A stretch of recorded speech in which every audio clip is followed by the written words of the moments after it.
vamos estar encerrando a série de mensagens Fornalha e falamos sobre a fornalha da tentação, a fornalha da provação, a fornalha da aprovação, a fornalha da purificação, a fornalha da tribulação, e hoje nós vamos falar sobre a fornalha do Espírito Santo, né? Que seria a última fornalha aí, completando esses 4 tópicos dessa série de mensagens. Para isso, eu peço que você abra a sua Bíblia lá em Atos, no capítulo 1, no versículo 8.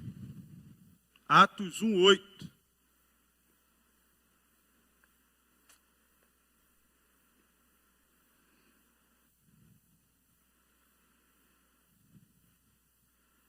Quem achou, diga amém. Quem não achou, diga não achei ainda.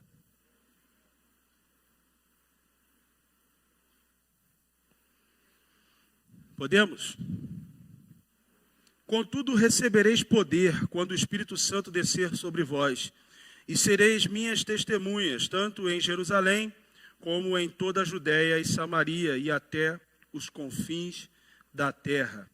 Senhor, obrigado porque temos livre acesso à Tua palavra e clamamos, ó Pai, dessa forma para que o Senhor venha sobre nós, ó Pai, nesta noite, ministrar aos nossos corações a Tua verdade, para que a gente possa experimentar um crescimento espiritual vindo da parte do Senhor, para que a gente possa alcançar, ó Pai, uma maturidade vinda da parte do Senhor para as nossas vidas, não a partir desse ensino, mas também a partir da prática daquilo que nos é ensinado. Por isso, Senhor, em nome de Jesus, Senhor, fale aos nossos corações nessa noite. Que tudo seja para a honra e glória do Teu santo nome, ó Pai. Em nome de Jesus, amém, amém. Recebereis poder quando o Espírito Santo descer sobre vós, né? E sereis minha testemunha, tanto em Jerusalém, como em toda a Judéia e Samaria, e até os confins da terra. Essa palavra de Jesus, uma das últimas palavras, uma das últimas das falas diretas de Jesus com os seus discípulos, no momento em que ele foi assunto aos céus, no momento que ele foi levado aos céus entre as nuvens, como vai dizer o texto posteriormente, e ele estabelece, ou ele libera sobre os discípulos essa última promessa, né? Ou reforçando uma promessa na qual ele já teria mencionado isso também. E a palavra que ele usa é a palavra poder. Descereis e recebereis poder, contudo recebereis poder ao descer sobre vós o Espírito Santo.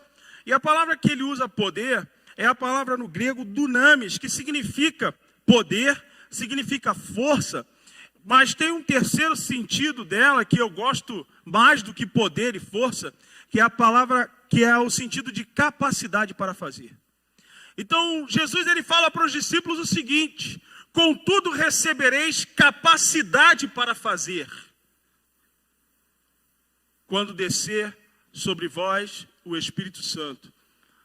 Poder aqui não tem um sentido de força olha, agora eu sou poderoso, agora eu sou forte. Não, o sentido é, vocês serão capazes de fazer aquilo que eu chamei vocês para fazer, quando o Espírito Santo descer sobre vós. E é interessante pensar nisso, porque mais à frente, se você for no livro de Atos também, percorrer um pouco mais à frente, lá no capítulo 8, você vai ver em diante, você vai ver a história de um homem chamado Simão o Mago, conhecido como Simão o Mago, que fica extremamente impressionado com a ação do Espírito Santo a partir da vida dos apóstolos, em relação aos crentes de Samaria que tinham acabado de receber a palavra.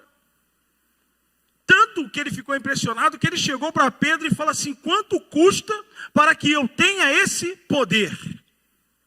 Mas ele não entendeu que não era esse tipo de poder no qual ele estava acostumado, porque ele era um mago e ele estava acostumado a trabalhar com ilusionismo para poder ludibriar as pessoas, enganar as pessoas e arrebanhá-las para o seu próprio propósito, ele achou que aquele poder ia conferir para ele algo que ele conseguiria dominar as pessoas, porque ele ficou impressionado com o que aconteceu.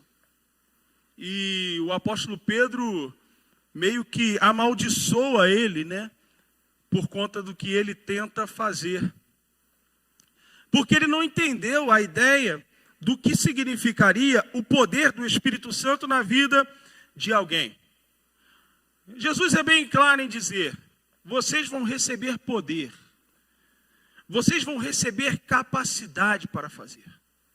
Eu lembro uma vez, quando ainda morava em Belo Horizonte, a gente fazia muitas viagens missionárias pelo interior do estado de Minas, e a gente tinha um grupo que era interdenominacional, e as pessoas, a gente sempre tinha pessoas novas participando e tal. E uma vez um menino, um jovem, adolescente, saindo da adolescência, ele falou para mim, ele me procurou, e eu era um dos líderes do ministério de itinerante, e ele me procurou e falou assim: eu quero ir, eu quero participar, mas eu tenho muito medo. E eu falei: você tem medo de quê? Ele falou: eu tenho medo porque eu nunca evangelizei antes. Eu nunca fiz isso antes, eu nunca parei para falar com pessoas e evangelizar pessoas e falar assim diretamente de Cristo para outras pessoas. E eu acho que eu não vou conseguir. E eu lembro muito bem que na hora assim, eu não sabia muito o que dizer, e me veio na minha mente a seguinte solução para o questionamento e o dilema dele. Eu falei para ele assim: você crê no Senhor Jesus? Creio. Você é crente? Sou. Você tem em você o Espírito Santo? Sim, eu creio nisso. Falei: então, você pode até não saber evangelizar, você pode até não saber falar de uma maneira que as pessoas estabeleceram um estereótipo do que seja evangelizar. Você pode até não conhecer técnicas de evangelismo, mas aquele que habita em você evangeliza há milhares de anos aqui na terra. Ele sabe exatamente o que falar e ele vai te dar as condições. Ele vai capacitar você para evangelizar pessoas. E eu lembro muito bem que essa palavra encheu de esperança o coração daquele menino, e ele foi.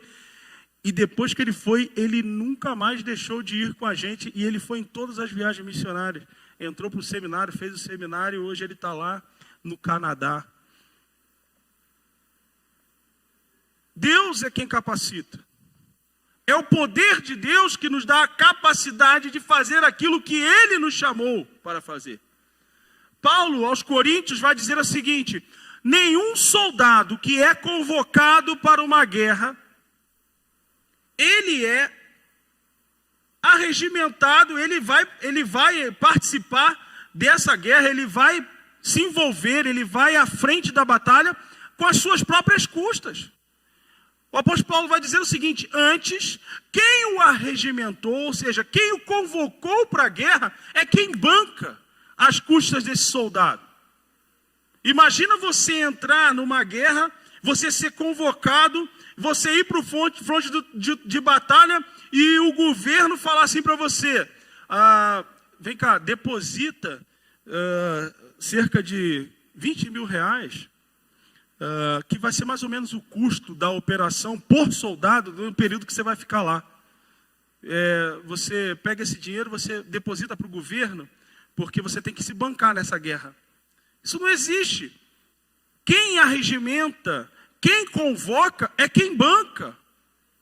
Por isso que a gente vê que guerras são caras, né? Porque normalmente você tem que bancar uma tropa em outro país. Ou seja, você foi chamado, você foi convocado. Ora, se você foi convocado, às custas da sua convocação, o treinamento para você ir à batalha, todo o equipamento necessário para você batalhar, vem de quem te arregimentou. vem de quem te convocou. É essa consciência que nós temos que ter na nossa vida cristã. Às vezes a gente acha que estamos vivendo o chamado de Deus na nossa vida por conta própria. E esquecemos que quem nos chamou é quem nos sustenta. Que quem nos chamou é quem nos capacita. Que quem nos chamou é quem nos dá a condição de cumprir esse chamado. É isso que Jesus está falando em Atos 1:8 para os discípulos. Fiquem tranquilos. Vocês vão receber a capacidade para fazer aquilo que eu chamei vocês para fazer. Imagina, Jesus tinha morrido, Jesus tinha ressuscitado, os discípulos estavam meio ainda atônitos, até mesmo com a ressurreição de Jesus, eles estavam ainda meio sem saber o que ia acontecer, eles acharam que Jesus ia continuar caminhando com eles, continuar o ministério dele na terra, e de repente Jesus chega num momento e começa a subir aos céus. Antes Jesus já tinha falado para Pedro o seguinte: olha, apacenta as minhas ovelhas. Pedro, como que é esse negócio de apacentar a ovelha? Como que é esse negócio de eu sou Pedro e o Senhor é a rocha e sobre o Senhor edificarei a minha igreja? Como que isso vai acontecer? O que é isso? Imagina. E Jesus ele só fala isso para eles: e recebereis dunamis. E eu tenho certeza que quando Jesus usou essa expressão, eles compreenderam o que Jesus estava propondo para eles. Jesus falou assim: eu vou capacitar vocês por meio do Espírito Santo. Jesus já tinha meio que preparado eles lá a partir do capítulo 14 de João, dizendo o seguinte: olha, eu vou para o Pai, mas Ele vos enviará um outro Consolador. Então, quando Jesus falava a respeito do Espírito Santo para os seus discípulos, eles tinham mais ou menos a compreensão do que Jesus estava falando, do que Jesus estava querendo propor para eles. Porque quando ele usa a palavra outro, aí nesse texto de João capítulo 14, versículo 16, ele usa a palavra alo, que significa alguém da mesma espécie que eu, ou alguém com as mesmas características que eu. Então ele fala assim: olha, eu rogarei ao Pai, e Ele vos enviará alguém com as mesmas características que eu. De quem que Jesus estava falando? A respeito do Espírito Santo. E eu fico imaginando que a cabeça dos discípulos, mais uma vez, bugou nesse momento, né? Por quê? Porque ele fala assim: olha, vocês... O mundo não sabe, o mundo não pode receber ele, porque não vê e não conhece. Mas vocês o conhecem, porque ele habita com vocês. Jesus estava falando a respeito do Espírito Santo que estava nele e andando com os discípulos, mas porque estava nele. E aí ele fala o seguinte na sequência: mas em breve ele habitará em vocês. Imagina, dentro daquele contexto, Jesus falou o seguinte: olha, vai vir um com as mesmas características que eu. E esse com as mesmas características que eu, não vai andar com vocês, vai andar dentro de vocês. Eu não sei você, eu ficaria doido. Eu falei assim: caramba, como é que vai ser um cara, né, da minha estatura, do meu porte, dentro de mim? Como é que isso vai acontecer? Mas Jesus estava apontando a respeito daquilo que o Espírito Santo iria fazer. Em João capítulo 15, Jesus vai falar mais uma vez a respeito da obra do Espírito Santo, apontando o seguinte, falando para eles que sem ele, nada eles poderiam fazer. Sem mim, nada podeis fazer. Olha que interessante. Sem Jesus não podemos fazer nada, certo? Mas, fisicamente, Jesus não está entre nós. Jesus está sentado à destra do Pai. E nos deixou o Espírito Santo de Deus, no qual ele já havia se comparado no capítulo 14 de João, dizendo que era alguém da mesma característica que ele. Então, quando Jesus fala, sem mim nada podeis fazer, o que ele está falando? Ele está falando a respeito do próprio Espírito Santo. Sem o Espírito Santo na nossa vida, a gente não pode fazer nada. Por isso que depois ele reforça isso dizendo, olha, e vocês vão receber o poder ao descer sobre vós o Espírito Santo, porque a partir daí vocês vão conseguir fazer alguma coisa. Achar que podemos fazer algo dentro da obra do Senhor, algo a partir do reino de Deus, sem a ação do Espírito Santo, é ilusão. Não tem como. É impossível. Porque ele, o autor, ele é o consumador da obra de Deus na terra. Desde o princípio. Lá no Gênesis, no capítulo 1, que vai dizer que o Espírito Santo estava o quê? Pairava sobre a face das águas. O que ele está falando? Fazendo ali, praticamente esperando as ordens vindo da parte do Senhor. E quando fala, e disse Deus, haja luz e houve luz, o Espírito Santo começa a agir naquele momento e trabalhar na criação por ordem do próprio Deus. O Espírito Santo carrega em si, dentre das várias características que ele tem, duas que são fundamentais para nós. O Espírito Santo, ele é alguém que traz vida, e ele também é alguém que confere poder.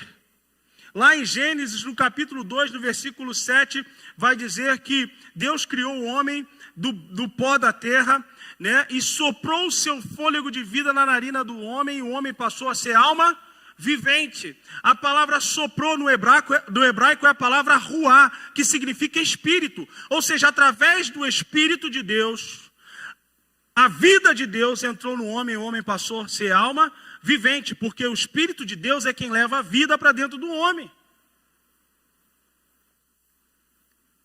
O Espírito de Deus é responsável por gerar vida.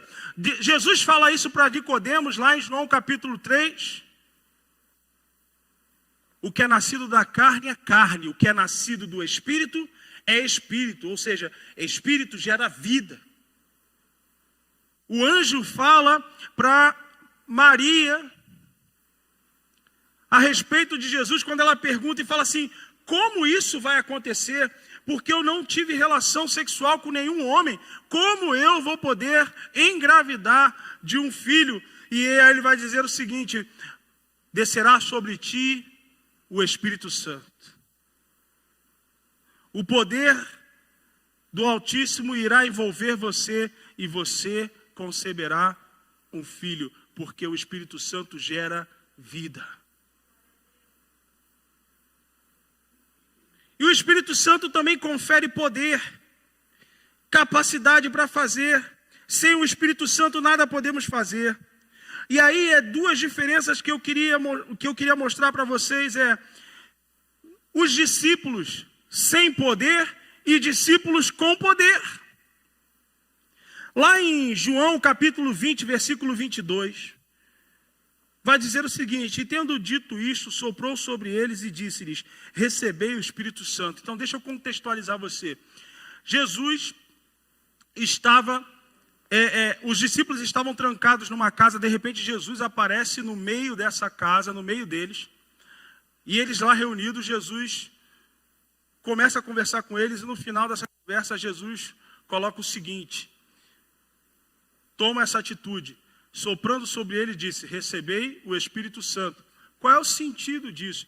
É uma reprodução daquilo que o próprio Deus havia feito do homem no início. Soprado na narina do homem, o homem passou a ser alma vivente. O homem que estava morto espiritualmente, ele renasce espiritualmente a partir do Espírito Santo. Quando Jesus sopra sobre eles e diz, recebei o Espírito Santo. Se cumpre a promessa de Jesus, que ele tinha feito em Mateus capítulo 9, versículo 17, não é uma promessa, mas um alerta que ele tinha colocado para os discípulos e para aqueles que os ouviam, dizendo o seguinte: não se deita vinho novo em odres velhos, antes vinho novo se põe em odres novos. Ou seja, ele falava a respeito do interior do homem que estava corrompido por causa do pecado. E ele diz o seguinte: não se junta um pano velho num remendo, não remenda a roupa velha. Porque o remendo forte numa roupa velha vai rasgar a roupa. Não se deita vinho novo em odres velhos. Por quê? Porque o vinho ainda está em processo de fermentação. Ele se expande. Um odre velho ele já expandiu o máximo que tinha de expandir. E o que acontece? Vai arrebentar. Porque não aguenta. Não suporta. Então era necessário que esses discípulos eles precisassem nascer novamente, serem odres novos, para poder estarem aptos a receber aquilo que viria ainda da parte de Deus. E aí é interessante a percepção, porque no capítulo 21, no versículo 3, do mesmo texto de João, depois de Jesus ter ido entre os discípulos, assentado no meio deles, soprado sobre eles e disse-lhes: recebei o Espírito Santo. Qual foi a postura de Pedro? Olha lá em João 21, 3. Simão Pedro disse-lhes: vou pescar. E eles os encorajaram: nós vamos contigo também. Saíram e logo entraram no barco, mas naquela noite nada pegaram. Olha a postura de Pedro e os demais discípulos. Eles tinham sido tirados de onde? De trás das redes. Depois de 3 anos andando com Jesus, depois de ter visto Jesus morrer, ressuscitar, qual foi a reação deles? Eu vou voltar para o, como diz no direito, status quo antes, né? Eu vou voltar ao que eu era antes. Fazer o que eu fazia antes. Eu vou ser o que eu era antes. Pescador. Mas perceba que Jesus já tinha soprado sobre eles e ele já tinha dito: recebei o Espírito Santo. Se Jesus disse: recebei o Espírito Santo, o que vocês acham? Eles receberam o Espírito Santo? Sim ou não? O Espírito Santo já estava vivendo na vida deles. Eles já haviam ali experimentado um novo nascimento. Eles já estavam cheios do Espírito Santo ali. Eles já tinham sido até batizados com o Espírito Santo. Mas faltava poder. Faltava a capacidade para fazer. Tanto que Jesus, depois desses episódios, fala para eles: recebereis poder ao descer sobre vós o Espírito Santo. Recebereis poder ao descer sobre vós o Espírito Santo. Existem 2 facetas aqui, como eu falei, da ação do Espírito Santo. Ele concede vida, nova vida, mas ele também tem a atribuição de conceder poder, para que a gente possa executar a vontade de Deus na terra. E aí, no segundo passo, quando a gente vê que os discípulos eles escolhem viver a vida que eles viviam anteriormente, vou pescar, vou voltar a fazer o que eu sabia fazer, eu vou viver a minha vida normal, eu vou viver a minha vida comum, porque eles ainda não tinham compreendido aquilo que Jesus tinha feito na vida deles. Eu vou viver como eu vivia antes. É como se fosse assim: caramba, foi legal esse tempo aí, foi legal viver com Jesus, foi legal ver milagres, foi legal ver pessoas se arrependendo, sendo transformadas, foi muito legal. Mas ficou para trás, né? Agora vamos viver um tempo aqui fazendo o que eu fazia antes. É possível isso? Alguém que teve contato direto com Jesus. E aí a gente aprende o seguinte, que não é possível ter um contato direto com Jesus, receber do seu Espírito e continuar vivendo como vivia antes. É contraditório. Não é coerente com a própria proposta do Evangelho, que é mudança de vida. Por isso que a gente usa a palavra conversão. Porque conversão é justamente tomar o sentido oposto do qual você ia. Agora, como há conversão se o trajeto não foi mudado? Se você ia para a esquerda e aí você diz que teve uma conversão, mas continua no mesmo sentido. Toda conversão muda o sentido da nossa vida. Muda o sentido da nossa história. Muda o sentido da nossa trajetória. E os apóstolos e os discípulos não tinham entendido isso ainda. Ainda que já estivessem vivos.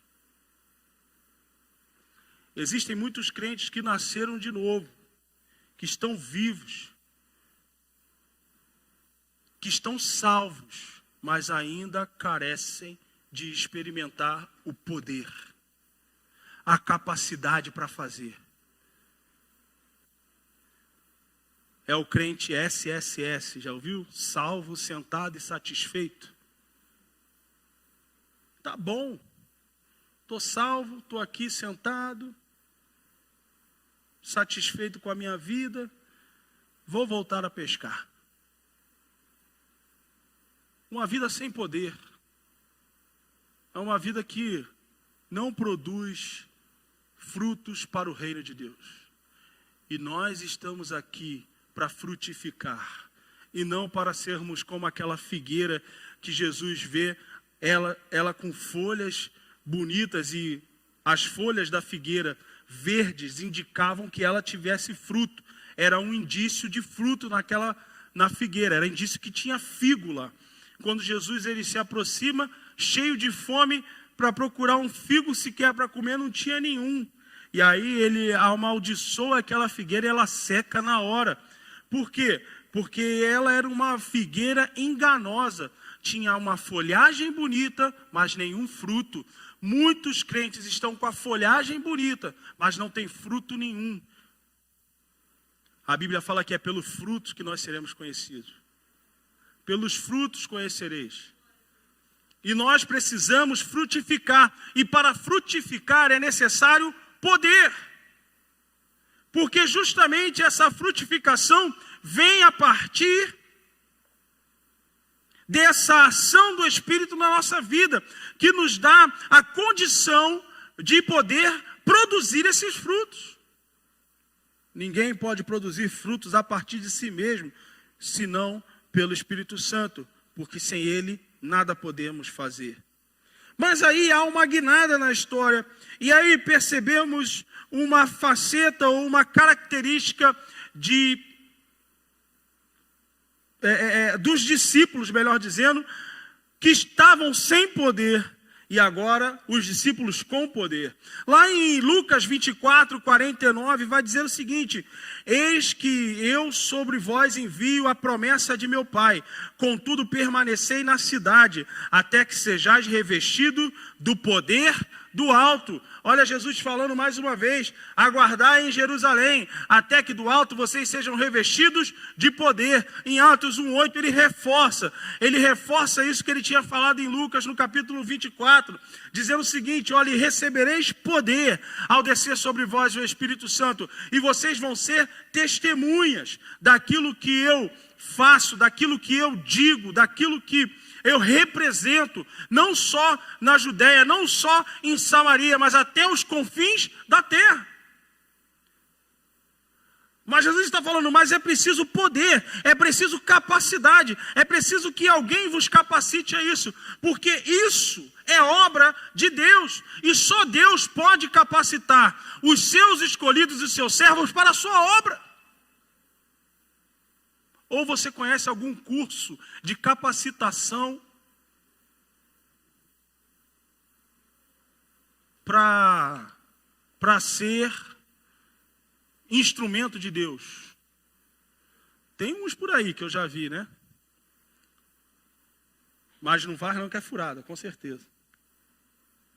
Porque só o Espírito Santo pode nos capacitar a esse nível. Só Ele pode nos mostrar e dizer o que fazer, como agir. Porque Ele conhece o som dos corações e Ele sabe exatamente aonde tocar, como tocar. Lembra quando Paulo fala a respeito da armadura de Deus, lá em Efésios capítulo 6, e ele vai citando as armaduras, partes da armadura, ele fala o seguinte: olha, capacete da salvação, a coroa da justiça, o cinto da verdade, o calçado do evangelho, da preparação do evangelho da paz, e ele diz o quê? A espada do Espírito. E dentro da palavra de Deus, qual é a representação de uma espada dentro de uma batalha? A própria palavra de Deus. Quem foi embaixador do rei sabe, né? Desembanhar a espada, né? 1, 2, 3, exatamente. A espada é a palavra de Deus. E ele vai falar assim: essa espada que é a palavra de Deus, ela está na mão do Espírito. E aí o autor de Hebreus fala exatamente isso, que a palavra é uma espada de 2 gumes, que ela penetra tão profundo, capaz de discernir alma e espírito. Só o Espírito Santo consegue colocar a palavra no ponto exato onde ela precisa chegar. Não à toa o apóstolo Paulo fala isso em 1 Coríntios, no capítulo 2, no versículo 4. Ele diz o seguinte à igreja de Coríntios: olha, para que a vossa fé não se baseasse em coisas vãs, foi que as minhas palavras não se constituírem em persuasão de sabedoria humana, mas em manifestação do poder do Espírito. Tem muita gente tentando persuadir as pessoas em relação ao Evangelho. Deixa eu te dizer, não vão conseguir, porque o Evangelho de Deus é poder, não é persuasão, não é ciência, não é quem sabe mais e consegue convencer o outro a respeito disso. Só o Espírito Santo é capaz de convencer o homem a respeito do pecado, da justiça e do juízo. Como vamos ser igreja? Como vamos avançar como igreja se não carregarmos em nós ou se não estivermos revestidos do poder que nos capacita como igreja? E aí, você vê que em Atos 1:8, Jesus ele coloca isso para os discípulos, e aí em Atos 1:14, os discípulos se reúnem em oração, e o texto vai dizer que eles perseveraram unânimes em oração. E é interessante porque, aqui tem um parêntese interessante, porque Jesus não falou que era para eles orarem. Jesus não falou assim, ó, fiquem em oração. Jesus falou, aguardem em Jerusalém, até que do alto vocês sejam revestidos. E o que eles foram fazer? Se juntaram, entraram num lugar, se trancaram e começaram a orar. Por quê?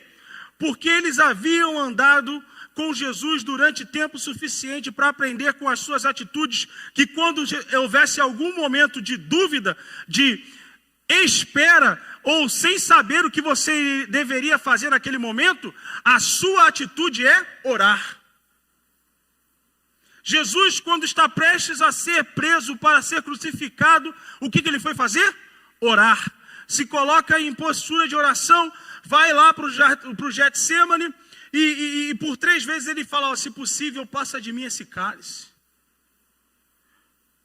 E o texto vai dizer que Jesus estava angustiado, porque era o momento, e a decisão ali não poderia ser errada, equivocada. Então, um dos passos para se receber o poder do Espírito Santo na nossa vida é orar. Ter uma postura de oração. Se Deus está falando para a sua vida, se Deus está falando para você, aguarde, espere.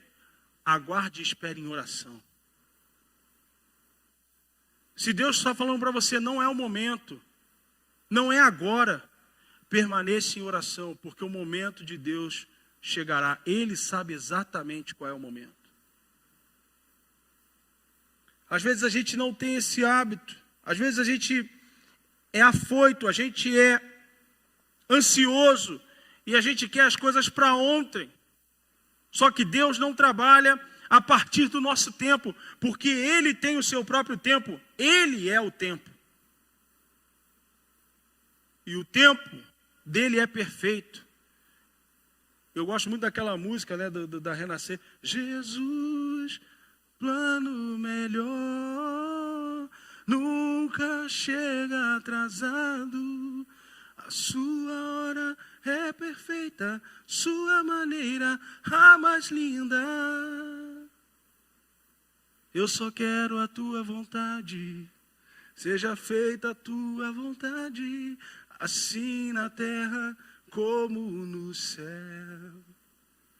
O plano de Deus é perfeito, a hora de Deus é perfeita. Ele não chega atrasado, Ele chega no momento certo, nem antes e nem depois, porque Ele sabe exatamente como, onde e quando chegar. Por isso eles aguardaram em oração, porque eles sabiam que o momento certo chegaria. E aí, acontece a partir de Atos 2, o Pentecostes. Língua como de fogo são distribuídas sobre eles, e acontece toda aquela manifestação do Espírito naquele momento, e eles falavam em outras línguas, e as pessoas que estavam ali ouviam nas suas próprias línguas. A manifestação do poder de Deus para aquele momento, naquela situação. Mas isso mudou a vida desses discípulos, porque a promessa feita a partir de Jesus, não só no momento em que ele fala com os discípulos, mas desde o profeta Joel, quando ele vai profetizar, sendo boca de Deus, dizendo que chegaria um tempo em que ele derramaria do seu Espírito sobre toda a carne, e aquilo para aquela época era algo absurdo, porque o Espírito de Deus só se manifestava em reis, sacerdotes e profetas. Imagina alguém falar o seguinte: olha, agora o Espírito de Deus vai estar disponível para todo e qualquer aquele que nele crê.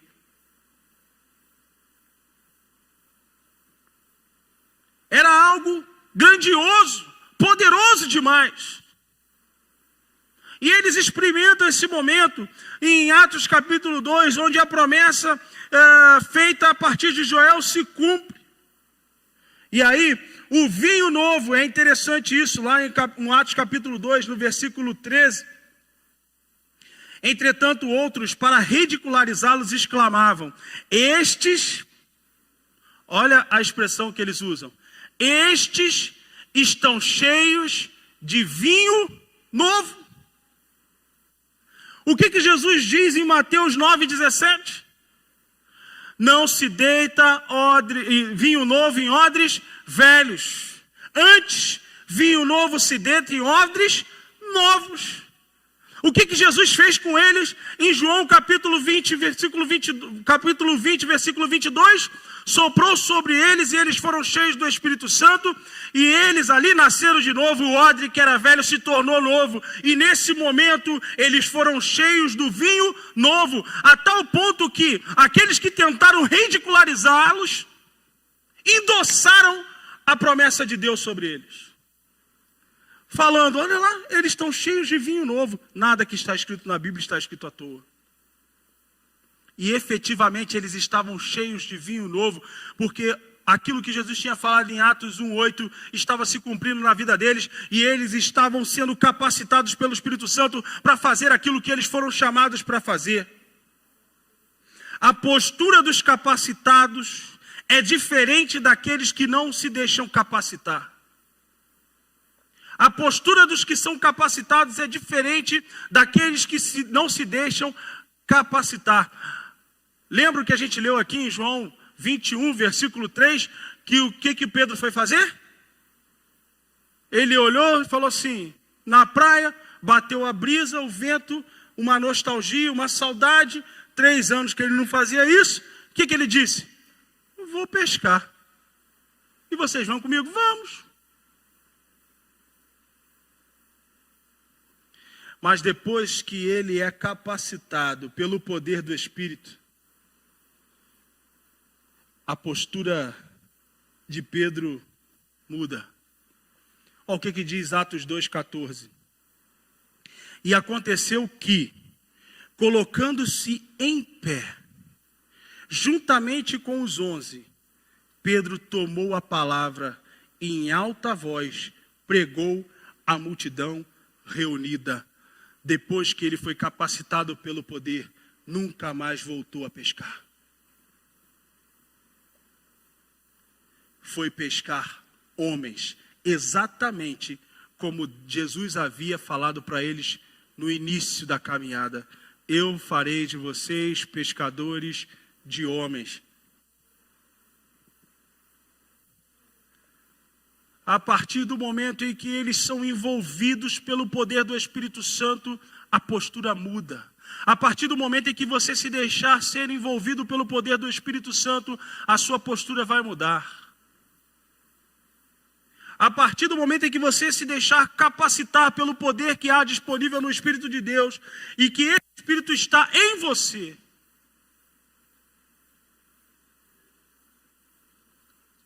sua postura vai mudar. A gente fala muito, eu tenho o Espírito Santo, eu tenho o Espírito Santo, eu tenho o Espírito Santo, o que é uma verdade. Em relação a nascer de novo, nós temos o Espírito Santo. Em relação a fazer aquilo que fomos chamados para fazer, o Espírito Santo é quem tem que nos ter. Porque a partir do momento, quando eu falo em fazer a vontade de Deus e digo, eu tenho o Espírito Santo, dá a entender que eu tenho o controle sobre ele. Mas quando eu me deixo ser capacitado, envolvido, revestido pelo poder, olha a palavra, revestido. Já não sou eu mais que tenho o Espírito Santo, mas é o Espírito Santo que me tem. É Ele que me leva. Eu carrego Ele para uma nova vida, ou por uma nova vida, como um odre novo, mas é Ele quem me carrega para fazer aquilo que Deus me chamou para fazer.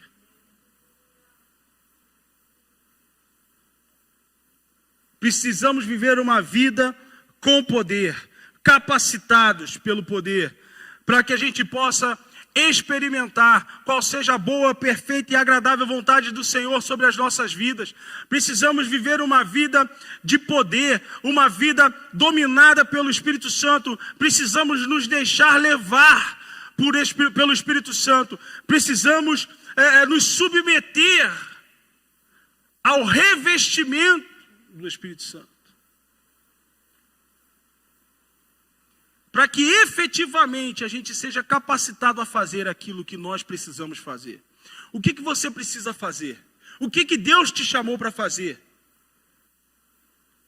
Ah, pastor, eu não me sinto capacitado para fazer isso.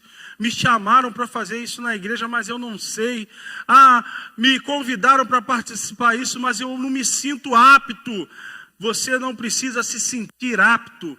É o Espírito Santo que te capacita, ainda que você não sinta. Se você se sente apto, já não é mais o Espírito, é você. Ninguém é apto a nada, senão pelo poder do Espírito Santo, que Ele nos faz capaz. Senão qualquer um fazia um cursinho de pregação e pregava.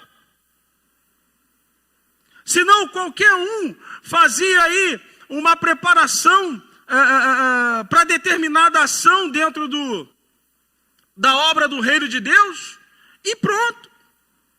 Mas não é assim que funciona. Porque nós não somos nós que detemos o poder do Espírito. É o poder do Espírito que detém a nós. É o poder do Espírito que nos reveste. Ele nos leva. Não se sinta inferiorizado. Não se sinta pormenorizado. Porque se você está aberto a receber o poder, passar pelo fogo que nos capacita, Deus irá te capacitar para fazer aquilo que precisa ser feito. E você vai fazer sem perceber. Você vai fazer sem notar que você está fazendo. Porque isso não vem de você, mas do Espírito Santo. Perceba, os discípulos eram homens comuns, com trabalhos comuns, com vidas comuns, até serem revestidos do poder. E isso fez deles homens extraordinários, que foram responsáveis pela expansão do Evangelho de Cristo. A gente pode levar a nossa vida a ponto de voltar a pescar com o Pedro. A gente pode levar a nossa vida. Como eu falei aqui, você está salvo, crê na salvação, tem certeza da sua salvação, você pode levar a sua vida, tranquilo. Ou podemos deixar o poder do Espírito Santo nos transformar por completo e sermos usados poderosamente por Ele. Você pode ser uma ferramenta encostada, ou você pode ser uma ferramenta útil no reino, sendo usada pelo Espírito Santo. Abra o seu coração para receber o poder que vem do Senhor, do seu Espírito, e se deixe capacitar por Ele, para que verdadeiramente Ele faça coisas extraordinárias através da sua vida. Lembre-se, Pedro foi pescar. E aí, quando ele é revestido do poder do Espírito Santo, ele já não volta, não pensa mais em pescar, não volta para pescar. Mas o que acontece com ele? Ele se coloca de pé, começa a pregar, e milhares de pessoas começam a se converter. E a palavra de Deus vai dizendo que os primeiros foram 3.000 que se juntaram, depois 5.000, e depois o número não podia ser contado, porque eram muitos os que se juntavam a ele. Sabe o que é isso? Poder do Espírito Santo. Quando o Espírito Santo te capacita, ele te coloca no lugar certo, na hora certa. Você vai ser usado e vidas serão transformadas. Você vai ser usado e pessoas vão se aproximar de Cristo. Pessoas vão ser salvas do inferno e vão ser, a partir de Jesus, tiradas do reino das trevas e transportadas para o reino do Filho do seu amor. Isso acontece a partir do momento em que você disponibiliza a sua vida para ser usado de forma plena por Deus e o seu poder por meio do seu Espírito. Sem medo, sem reservas, abrir o seu coração, falando: eis-me aqui, faça o que quiseres de mim. Assim como Maria, quando encontra aquele anjo que anuncia que ela seria a mãe do nosso Senhor Jesus Cristo, e ela prontamente diz: faz em mim o que queres. Faz em mim o que queres.